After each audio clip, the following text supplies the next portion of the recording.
ಬಾಗಲಕೋಟೆಯ ಉಪಚುನಾವಣೆಯಲ್ಲಿ ಭಾರತೀಯ ಜನತಾ ಪಾರ್ಟಿ ಕಮಲ್ದು ಅರಳುವಂಥದ್ದು ಶತಸಿದ್ಧ. ಅದನ್ನು ಯಾರೂ ಕೂಡ ತಡೆಯೋದಕ್ಕೆ ಸಾಧ್ಯ ಇಲ್ಲ ಅನ್ನೋದನ್ನ ಈ ಸಂದರ್ಭದಲ್ಲಿ ಹೇಳ್ತೇನೆ. ನನಗೆ ಗೊತ್ತಿದೆ, ಹಿಂದೆ KR ಪೇಟೆ ಉಪಚುನಾವಣೆಯಲ್ಲಿ, ಶಿರಾ ಉಪಚುನಾವಣೆಯಲ್ಲಿ ಯಾವ ರೀತಿ ಕಾಂಗ್ರೆಸ್ ಅವರು ಜಂಡಾ ಹೂಡಿದ್ರು, ಯಾವ ರೀತಿ ತಂತ್ರ ಕುತಂತ್ರಗಳನ್ನ ಮಾಡಿದ್ದಾರೆ, ಎಲ್ಲವನ್ನೂ ಕೂಡ ನಾನು ಕೂಡ ಹತ್ತಿರದಿಂದ ಬಲ್ಲವನಾಗಿದ್ದೇನೆ. ಮಾನ್ಯ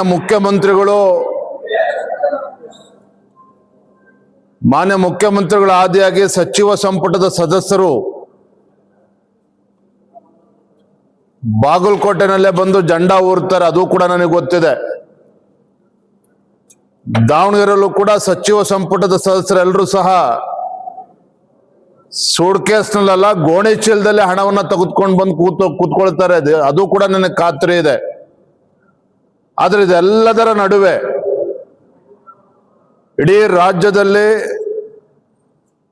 ಈ ಭ್ರಷ್ಟ, ಜನ ವಿರೋಧಿ, ಬಡವರ ವಿರೋಧಿ, ರೈತ ವಿರೋಧಿ, ದಲಿತರ ವಿರೋಧಿ ಮತ್ತು ಯುವಜನತೆ ವಿರೋಧಿ ಕಾಂಗ್ರೆಸ್ ಸರ್ಕಾರ ಇವತ್ತೇನು ರಾಜ್ಯದಲ್ಲಿ ಅಸ್ತಿತ್ವದಲ್ಲಿದೆ, ಈ ನಾಲಾಯಕ್ ಕಾಂಗ್ರೆಸ್ ಸರ್ಕಾರದ ವಿರುದ್ಧ ಜನ ಬೇಸತ್ತಿದ್ದಾರೆ, ರಾಜ್ಯದ ಜನ ಬೇಸತ್ತಿದ್ದಾರೆ. ಇದೆಲ್ಲದರ ಪರಿಣಾಮವಾಗಿ ಬಾಗಲಕೋಟೆ ಹಾಗೂ ದಾವಣಗೆರೆ ದಕ್ಷಿಣ ವಿಧಾನಸಭಾ ಕ್ಷೇತ್ರದಲ್ಲಿ ಮತದಾರರು ಭಾರತೀಯ ಜನತಾ ಪಾರ್ಟಿಯ ಪರವಾಗಿ ಒಲವನ್ನ ತೋರ್ತಾ ಇದ್ದಾರೆ. ಆಡಳಿತ ಪಕ್ಷ ಕಾಂಗ್ರೆಸ್ ಪಕ್ಷ ಏನೇ ಹರಸಾಹಸ ಮಾಡಿದ್ರೂ ಸಹ ಈ ಎರಡೂ ಕ್ಷೇತ್ರದಲ್ಲಿ ಭಾರತೀಯ ಜನತಾ ಪಾರ್ಟಿಯ ಗೆಲುವು ತಡೆಯೋದಕ್ಕೆ ಸಾಧ್ಯ ಇಲ್ಲ. ಯಾವ ದುಷ್ಟಶಕ್ತಿಗಳು ಬಂದರೂ ಸಹ ವೀರಣ್ಣ ಚಲಂತಿಮಠ ಅವರು ದೊಡ್ಡ ಅಂತರದಲ್ಲಿ ಗೆಲ್ತಾರೆ. ದಾವಣಗೆರೆಯಲ್ಲೂ ಕೂಡ ಒಂದು ಐತಿಹಾಸಿಕ ಗೆಲುವಿಗೆ, ಭಾರತೀಯ ಜನತಾ ಪಾರ್ಟಿ ಐತಿಹಾಸಿಕ ಗೆಲುವಿಗೆ ಸಾಕ್ಷಿ ಆಗ್ತದೆ. ಆದರೂ ಕೂಡ ತಮ್ಮ ಮುಖೇನ ನಮ್ಮ ಕಾರ್ಯಕರ್ತರಲ್ಲಿ ನಾನು ಇವತ್ತು ಸಭೆನಲ್ಲೂ ಕೂಡ ಹೇಳೋನಿದ್ದೇನೆ, ಯಾವುದೇ ಕಾರಣಕ್ಕೂ ನಮ್ಮ ಕಾರ್ಯಕರ್ತರು ಮೈ ಮರೆಯಬಾರದು. ಚುನಾವಣೆ ಮತದಾನ ಆಗ್ತಕ್ಕಂಥ ಕೊನೆ ಕ್ಷಣದವರೆಗೂ ಸಹ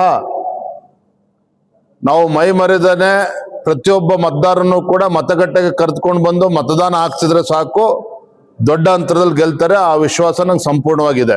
ಬೆಂಗಳೂರಿಂದ ಹೊರಡಬೇಕಾದ್ರೆ ದೇವರಲ್ಲಿ ಪೂಜೆ ಮಾಡಿ, ದೇವರ ಮೇಲೆ ಪೂಜೆ ಮಾಡಿ, ಯಡಿಯೂರಪ್ಪನ ನಮಸ್ಕಾರ ಹಾಕಿ ಅವರ ಆಶೀರ್ವಾದನ ಪಡೆದುಕೊಂಡು ಬಂದಿದ್ದೇನೆ. ಯಡಿಯೂರಪ್ಪನವ್ರಿಗೆ ಗೊತ್ತಿದೆ, ಅವ್ರ ರಾಜಕೀಯ ಜೀವನದಲ್ಲಿ ಯಾವತ್ತೂ ಕೂಡ ಇಟ್ಟ ಗುರಿ ಮುಂದಿಟ್ಟ ಹೆಜ್ಜೆ ಯಾವತ್ತೂ ಕೂಡ ಹಿಂದೆ ತೆಗೆದುಕೊಂಡಿರ್ತಕ್ಕಂಥ ಉದಾಹರಣೆಗಳಿಲ್ಲ. ನಾನು ಯಡಿಯೂರಪ್ಪನವ್ರ ಆಶೀರ್ವಾದ ತೆಗೆದುಕೊಂಡು ಬಂದಿದ್ದೇನೆ. ಮತದಾರರ ಒಲವು ಇವತ್ತು ಭಾರತೀಯ ಜನತಾ ಪಾರ್ಟಿಯ ಪರವಾಗಿದೆ. ಕಾರ್ಯಕರ್ತರು ಇವತ್ತು ರಣೋತ್ಸಾಹದಲ್ಲಿದ್ದಾರೆ, ನಮ್ಮ ಅಭ್ಯರ್ಥಿನ ಗೆಲ್ಲಿಸಲೇಬೇಕು ಅನ್ನೋ ಉತ್ಸಾಹದಲ್ಲಿದ್ದಾರೆ.